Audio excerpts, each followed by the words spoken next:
Welcome to the last edition of Saturday Discourse, a current affairs program where we keep you, our esteemed viewer, abreast and updated on topical issues in the FCT and environs. 2023 is gradually winding down in less than 48 hours from now. We shall usher in a new year in 2024 by the grace of God. Bearing in mind that we shall be taking a look at their achievements, challenges, and milestones made in key sectors of the nation's economy, particularly in the FCT. More so in fulfillment of our agenda-setting role as the media, our discussion segment will also include projections of what the 2024 shall likely be in some key sectors. I am Abdullah Hajia. This is the Unity Station, NT Channel 5, Abuja. Do stay. We'll be right back.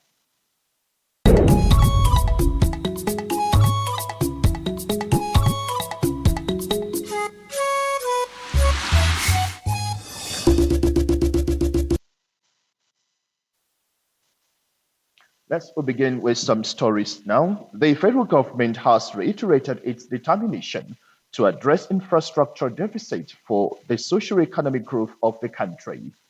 Vice President Kashim Shettima stated this during the inauguration of Masaka Area 1 Lufu Road in Karu, local government area of Nasarawa State. Blessing and Fulani brings us details. Inaugurating the Masaka Luvu Road, Vice President Kashim Shettima acknowledges the efforts of Nasarawa State government in keying into the renewed hope enterprise of the federal government, among which is infrastructural development. President Bola Ahmed Tinubu has instructed me to convey to the good people of Nasarawa State that his government is poised to address the infrastructural deficits.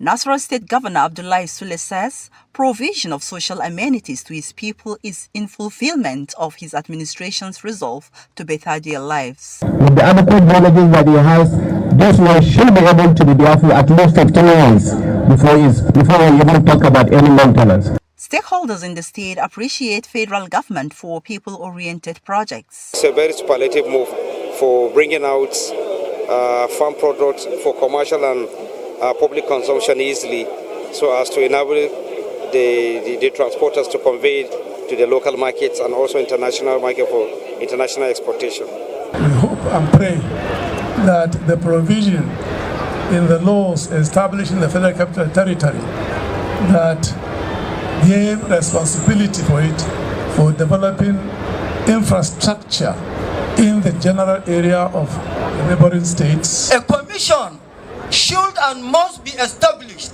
which is to be FCT Catchment Area Development Commission, which will now seek to create a common coffer that will see from source to the contiguous states. A synergy between the governor and our father, the vice president, who loves infrastructure and is sitting there an engineer, will do the needful to bring about the much desired development we need in Nasarawa State. The value of this road, the worth of this road cannot be overemphasized. And I believe it is going to serve the community, improve the economy of the community, as well as social activities of the environment. Government has played its part. What remains is for the users to maintain it for longevity. From Masaka Karu local government area of Nasarawa State, Blessing Damfulani, NTA News. Now, despite challenges impending the rapid developments of the nation's capital, Abuja, the Nyesom Wike-led administration has reassured of continued growth in leaps and bounds in the areas of infrastructure provisions. Onozi Akubo puts in perspective the scorecard of the present FCT administration in the last 4 months.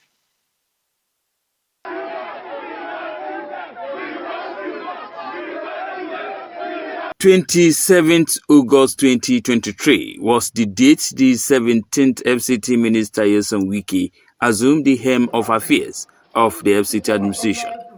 Taking the bull by the horn, the narrative is changing with the policy direction of the FCT Minister Nyesom Wike, which observers say is result-oriented. On the assumption of office, the minister made it clear that it will no longer be business as usual especially in contract execution in the territory. With what he termed short, medium, and long-term deliverables of his administration, the minister flagged off resurfacing of roads in Garki and Asokoro districts, as well as completion of critical road projects within the city center, with a marching order to be completed and delivered before May 2024, when President Bola Tinubu will be 1 year in office. The contractors have assured us that this will be completed on time, and with the special grace of God, it is one of those projects earmarked for 1 year in office for Mr. President. In the period under review, construction work on the Vice President's official residence and renovation of the Federal Secretariat complex are still ongoing, while the contract for the completion of the Millennium Tower has been awarded. The operation of the Abuja Light Rail is another critical project that is getting priority attention by the present administration, with a determination to ensure resumption of the train services in no too distant time. Similarly, there was the cheering news for the staff and other residents, with the presidential approval for the creation of the FCT Civil Service Commission and Women Affairs Secretariat, as well as the exemption of the FCTA from the Treasury Single Account TSA. You have a need hope agenda. The civil servants in FCT are suffering. They have lost hope. They are not committed to working, because what am I working? At the end of the day, I can't get to the apex of my career. I can tell you authoritatively, Mr. President has given approval for the establishment of Civil Service Commission for the Federal Capital. Now that the National Assembly has passed the 2023 supplementary and 2024 national budgets, coupled with the new policy direction of the Nyesom Wike-led administration, the belief of stakeholders is that projects will dot the nation's capital in the years to come. Onoze Yakubu, NT News. Well, thank you, Shuaibu. From there we go to our next report, which says the nation has made giant strides in virtually all the sectors, but that did not come without challenges. Just as Kama in this background report compiled the highlights of some achievements and challenges in some critical sectors. We will focus on the challenges, mandates, and achievements of the health, agriculture, and the Nigerian Security and Civil Defense Corps in the outgoing year 2023. Here are the highlights. Taking a look at the health sector activities in 2023, where notable progress in the health sector has been observed. Akimat Aliu brings us the highlights. The year 2023 started on a good note for the sector, with the completion of the upgrade project of facilities, one of which is the Wuse General Hospital. Training of staff was not left out in the year under review to enhance functionality of the hospital and improve capacity of personnel to deliver on quality health care. 2023 also recorded the outbreak of diseases like anthrax in Suleja, Niger State, neighboring community to FCT, and the outbreak of diphtheria, which were effectively combated. Now to agriculture. Market survey shows that Nigeria recorded an average of 28.2% increase in the prices of major food items consumed in many households in 2023. A bag of rice was about 25,000-30,000. Today, 6 months after, it's almost hitting 60,000. And on security, the FCT command of the Security and Civil Defense Corps, NSCDC, in the year 2023 made arrests of no fewer than 99 suspected criminals. We've been able to apprehend close to about 100 suspected vandals, criminals, and all sorts of people who are threatening the peace of FCT. These are some of the activities reviewed in the FCT in 2023. Thank you very much, Kama, for that highlight and background report, which automatically set the tone for our discussion here in the studio with my guest, and I have the honor of having the FCT Public Complaints Commissioner, FCT, the person of Dalhatu Ezekiel Musa, who is also the Sarkin Yakin Pudin Jua. You're welcome to Saturday Discourse. Thank you. We'll say compliments of the season. Same here. Okay, well, we welcome you, and quickly let's begin our discourse for today. How do you think we have fared in 2023, that is just some hours away from us, in terms of your general overview of development and achievements, if I may put it like that? Okay, first, let's thank God for life, because 365 days winding down, still counting, and that 2023 was overhyped, to my opinion. You know, in 2022, there were so many naysayers and then doomed prophets of doom, who say a lot of things of what will become of 2023. But to God be the glory, 2023 is here, and we're almost winding down the year 2023. In terms of development, different opinions, from different quarters. Some will commend the infrastructural development they are witnessed in their own places, and then some others are out there crying and yearning for infrastructural development at their doorsteps. So it's a mixed feeling. But if we are narrowing it to the FCT, much was actually not done. We talk from January to now, we didn't see much going on. We have a lot of, people call them abandoned projects. It was attested recently by the Honorable Minister, Mweso Wike, who just resumed, that there are so many abandoned projects he met in the FCT, and he's not far from the truth. You can see Apo Waru Karishi route that was open more than 5, 6, 7, 8 years, and then it's still there.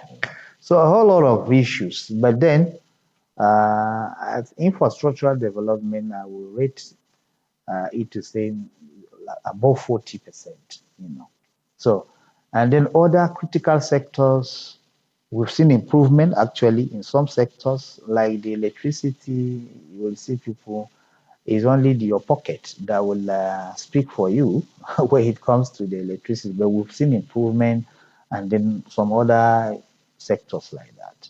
Okay, so let's begin to look at some of these sectors. Health is of paramount importance to all of us.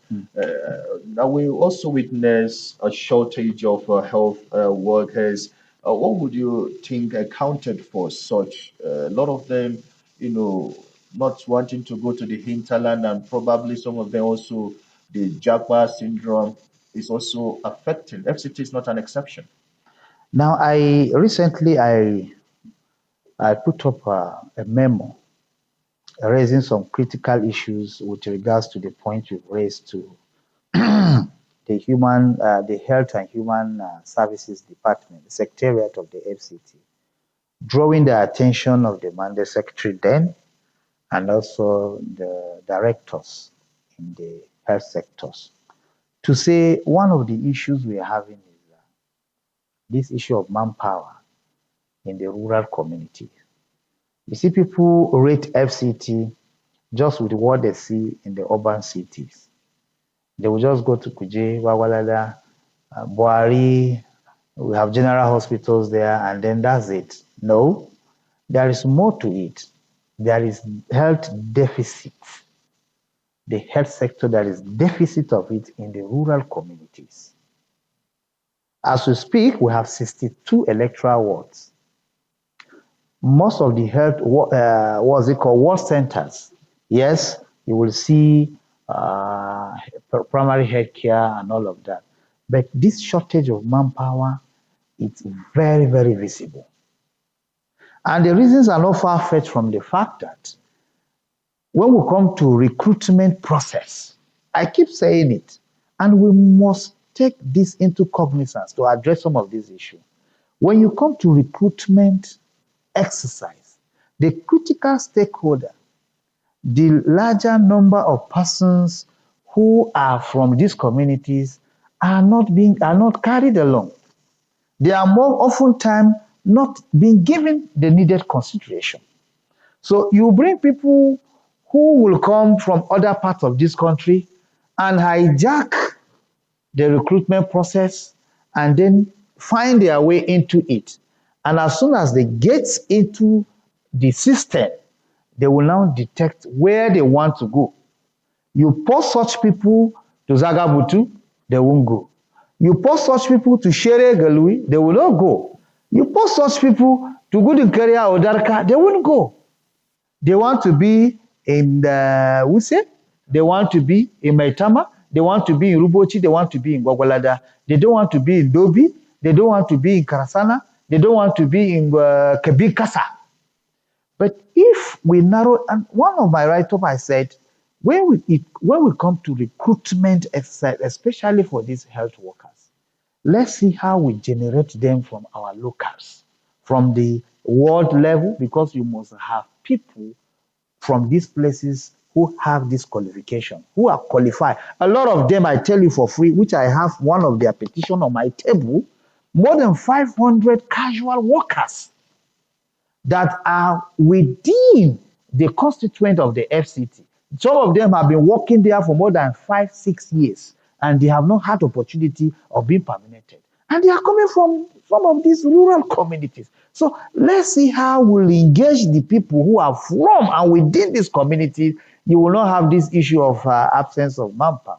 Okay, well, we know this definitely will have a ripple effect on the economy and survival and health well-being of the people of the FCT. And we hope that I think urgent steps will be taken to address some of these issues which you've also highlighted.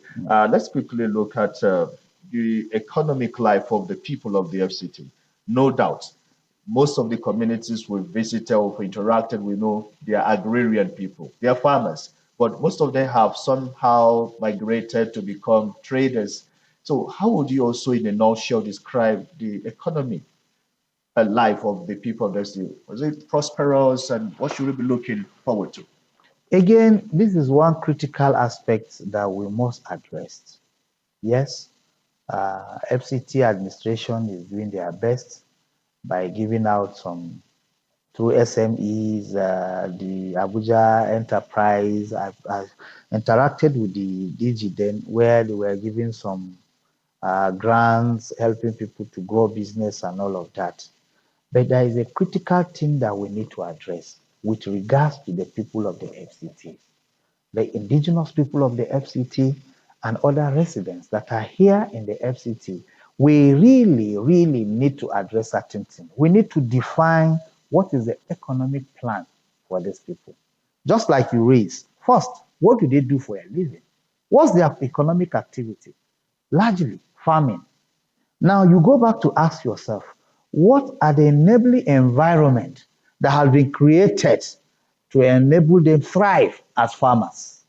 You know, there are a whole lot of issues we need to define that, because the farmland now for the people of FCT is no more. It's been taken over for development and all of that. And we must ask this critical question.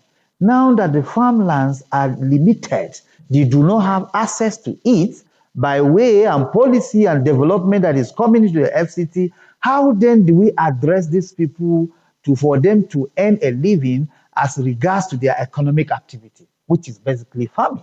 So in as much as, yes, FCT recently are doing well, and even in the past, the agri department and all of that are doing their best, but this is a critical question we must address. Okay, and I think going back to the table to dialogue and get more solution will, I think, probably help us out to solve that problem. One critical aspect, probably before we let you go, is the issue of insecurity. We've heard a lot of stories. We've seen parade of suspects week in, week out. I know on your table too, as a ombudsman of the FCT, we've received a lot of petition complaints around insecurity in communities in the FCT. What's your submission 2023? I've had cause to interact with the Commissioner of Police and the Director DSS on this critical issue. It's really becoming an endemic issue in the FCT, especially when it comes to the rural communities. As we speak, Just like you raised the issue of farming activity. A lot of them don't longer go to their farm. They can't access their farm as a result of the insecurity, the incessant kidnapping and the unnecessary killing going on in the rural communities. The issue of insecurity have to be given utmost attention. Yes, just like I said recently, also, I have seen joint task force, I have seen a lot of security personnel going out to really do the needful, but a whole lot need to be done in collaboration with the locals. I have said it over time, for us to get it done, whatever deployment you do of security to Kodoro, to Kwaku, after 1 week, 2 weeks, these security personnel are usually withdrawn. They retrieve back to base. And as soon as they retrieve, these criminals are always there with informants, seeing what is happening. As soon as they are aware that the security personnel have been retrieved back to base, they now go to attack. So we are having a back-to-back, back and forth kind of scenario here. But when you engage the locals, to some extent, we have the local vigilante, we have the Nigeria Hunters Association and all of that with good harmony and harnessing their potentials. They will always be at the guard for us, doing the first aid kind of thing before you have a reinforcement. Until that is done, we'll keep doing this, doing the same thing and expecting a different result. So a whole lot needs to be done for the security. Okay, I think we fast spent our time, but I won't allow you go without answering this one in just 10, 15 seconds. How has your commission helped reduce, case out of, court settlements and also reduce, challenges in the FCT? As we speak, just between August to date, we have resolved more than 2,485 cases purely out of court. And the mechanisms are so simple. It's engagement, and then try to bring out the moral burden on either the respondent or the complainant to see reason why their issue should be resolved. So we have used a whole lot of mechanism in resolving them. And it's really giving out result because a lot of people now don't even go to court because they don't have the finances, the fund to hire a lawyer and all that. But all we do is pro bono in the public complaint. So we want Nigerians to see opportunity in Public Complaints Commission, bring in your issues, and we'll handle them pro bono. What does 2024 hold for us in the FCT? 2024, a whole lot of prospects. With the energy we have seen from the Honorable Minister, a lot of people have confidence and reports, especially the residents of FCT, seeing a change of narrative. They have reported somewhat confident that he will do the needful. But one thing I must put into him, he should see the protection of the indigenous people and the rural community of the FCT as a paramount responsibility on him. Thank you very much, Ezekiel Alhatu Musa, the Commissioner, FCT Public Complaints Commission, for coming on Saturday Discourse. And the last one for the year, I would want to appreciate you, commend you for all the good work you are doing for the people of the FCT. Thank you. All right, up next is Sports Brief.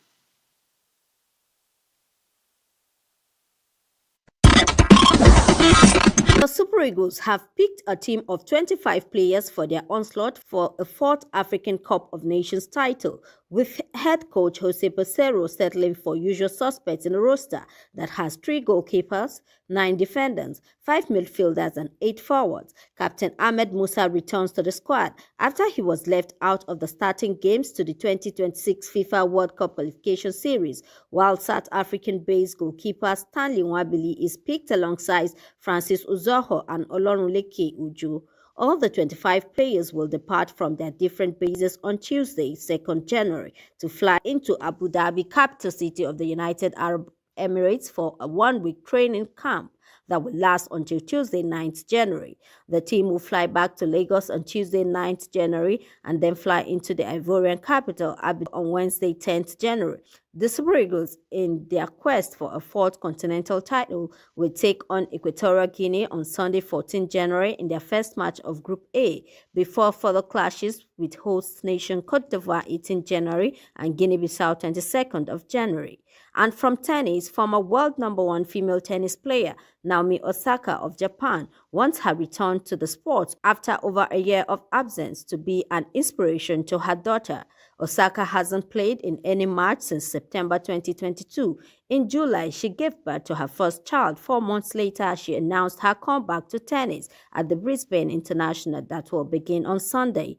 Osaka won 4 Grand Slam women's single titles, 2 at the US Open in 2018 and 2020, and 2 at the Australian Open in 2019 and 2021 before taking the break.